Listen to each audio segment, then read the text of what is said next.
ದಿವಂಗತ ನಟ ಅಂಬರೀಶ್ ಬಗ್ಗೆ ಅಶ್ಲೀಲ ಪದ ಬಳಕೆ ಮಾಡಿದಂತಹ ಆರೋಪ ಕೇಳಿಬಂದಿದೆ. ಕಾಂಗ್ರೆಸ್ಗೆ ಅಂಬರೀಶ್ ಕರೆದಿದ್ದಂತಹ ವಿಚಾರದ ಬಗ್ಗೆ ಇದೀಗ ಚರ್ಚೆಯಾಗ್ತಾ ಇರುವಂತದ್ದು.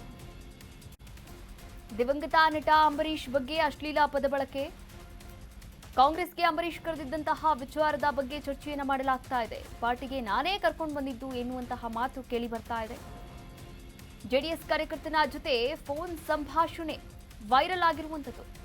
ಜೆಡಿಎಸ್ ಕಾರ್ಯಕರ್ತನ ಜೊತೆ ಶಿವರಾಮೇಗೌಡ ಚರ್ಚೆಯನ್ನು ಮಾಡಿದ್ದಾರೆ.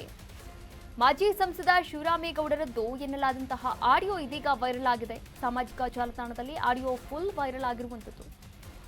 ಆಡಿಯೋ ವೈರಲ್ ಆಗ್ತಿದ್ದಂತಹ ಅಂಬಿ ಅಭಿಮಾನಿಗಳು ಗರಂ ಆಗಿದ್ದಾರೆ. ಶಿವರಾಮೇಗೌಡ ನಿವಾಸಕ್ಕೆ ಅಂಬಿ ಫ್ಯಾನ್ಸ್ ಮುತ್ತಿಗೆ ಹಾಕುವಂತಹ ಸಾಧ್ಯತೆ ಕೂಡ ಇರುವಂತದ್ದು. ಅಖಿಲ ಕರ್ನಾಟಕ ಅಂಬರೀಶ್ ಫ್ಯಾನ್ಸ್ ಸಂಘದಿಂದ ಪ್ರೊಟೆಸ್ಟ್ ಅನ್ನ ಕೂಡ ಮಾಡಲಾಗ್ತಾ ಇದೆ. ಹಲವು ರಾಜಕೀಯ ನಾಯಕರ ಬಗ್ಗೆ ಏಕವಚನ ಪ್ರಯೋಗವನ್ನ ಕೂಡ ಮಾಡಲಾಗಿದೆ ಈ ಒಂದು ಆಡಿಯೋದಲ್ಲಿ.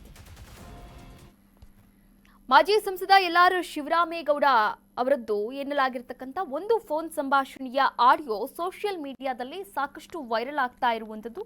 ರಾಜ್ಯ ರಾಜಕಾರಣದಲ್ಲಿ ಈ ಒಂದು ಆಡಿಯೋ ತೀವ್ರ ಚರ್ಚೆಗೆ ಗ್ರಾಸವಾಗಿದೆ.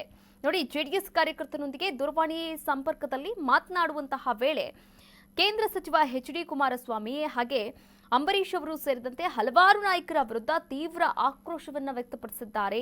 ಈ ಆಡಿಯೋದಲ್ಲಿ ನಾವು ಕೇಳಬಹುದಾಗಿದೆ. ನೋಡಿ, ಮಾತಿನ ಭರದಲ್ಲಿ ಹಲವು ರಾಜಕೀಯ ಅಂಶಗಳನ್ನ ಕೂಡ ಬಹಿರಂಗಪಡಿಸಿದ್ದಾರೆ ಶಿವರಾಮೇಗೌಡರು.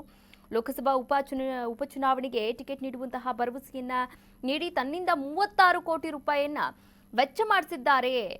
ಇನ್ನು ಬಳಿಕ ಟಿಕೆಟ್ ನೀಡದೆ ಮೋಸವನ್ನು ಮಾಡಿದ್ದಾರೆ ಅಂತ ಕೂಡ ಒಂದು ಆಡಿಯೋದಲ್ಲಿ ಹೇಳಿರುವಂತದ್ದು. ಇದಲ್ಲದೆ ಜೆಡಿಎಸ್ ಪಕ್ಷದಲ್ಲಿ ಒಕ್ಕಲಿಗ ನಾಯಕರ ಬೆಳವಣಿಗೆಗೆ ಅವಕಾಶ ನೀಡಿಲ್ಲ ಎನ್ನುವಂತಹ ಆರೋಪವನ್ನು ಕೂಡ ಮಾಡಿದ್ದಾರೆ. ಹಾಗೆ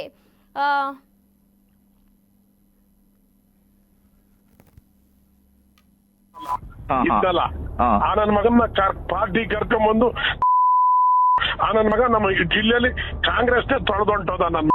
ಅವನ ಅಂಬರೀಶ್ ಅಂತ ಅವನಲ್ಲ ಇದ್ದಲ್ಲ. ನನ್ನ ಮಗನ ಪಾರ್ಟಿ ಕರ್ಕೊಂಡ್ಬಂದು ನನ್ನ ಮಗ ನಮ್ಮ ಜಿಲ್ಲೆಯಲ್ಲಿ ಕಾಂಗ್ರೆಸ್ ತೊಳೆದೊಂಟೋದ. ಅವನ ಅಂಬರೀಶ್ ಅಂತ ಅವನಲ್ಲ ಇದ್ದಲ್ಲ. ನನ್ನ ಮಗನ ಪಾರ್ಟಿ ಕರ್ಕೊಂಡ್ಬಂದು ನನ್ನ ಮಗ ನಮ್ಮ ಜಿಲ್ಲೆಯಲ್ಲಿ ಕಾಂಗ್ರೆಸ್ ತೊಳೆದೊಂಟೋದ. ಅವನ ಅಂಬರೀಶ್ ಅಂತ ಅವನಲ್ಲ ಇದ್ದಲ್ಲ.